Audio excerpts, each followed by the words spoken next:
Eu circulei algumas coisas aqui no livro. Eu vou dar uma lida para vocês perceber como é que é a escrita do autor. Ele fala assim, na época na parte de Pompeu, de episódios com Pompeu. Quando Pompeu estava tomado de espanto e perturbado com o que lhe diziam, alguns o acusavam de provocar o crescimento de César. Para sua própria perdição e do Estado romano, exigiam-lhe satisfações. Outros o censuravam por ter permitido que Lentulus ultrajasse César, quando este cedia e propunha uma reconciliação sobre condições generosas. Então, Plutarco escreve de forma suave e de fácil entendimento, que fala um pouquinho, que descreve um pouquinho sobre a crueldade de César durante as batalhas. César pediu para que eles para que seus soldados tentassem acertar os olhos e o rosto de seus adversários.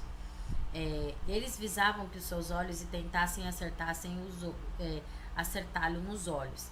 Era o que César recomendava fazer, pois achava que aqueles homens que não tinham muita experiência em combates e ferimentos e que, além do mais, eram jovens e orgulhosos demais com a beleza, que estava no auge, teriam mais do que tudo tais ferimentos e não oporia nenhuma resistência, com medo do perigo imediato e da perspectiva de ficarem desfigurados. Então ele era bem estrategista quando se tratava de guerra e quando se tratava de ações militares.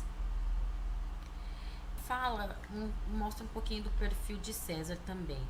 Quando ele chegou em Alexandria, né, e já tinha ele chegou depois que Pompeu já tinha morrido.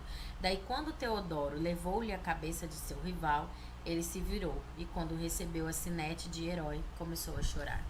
Então, Plutarco, de vez em quando, ele cita algumas coisas assim que faz com que a gente tenha não dó, mas que a gente tenha alguma compaixão por César, né?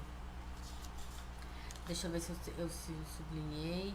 Aqui, eu sublinhei mais algumas outras coisas. Para alguns cidadãos influentes, César prometia consulados e pretorias.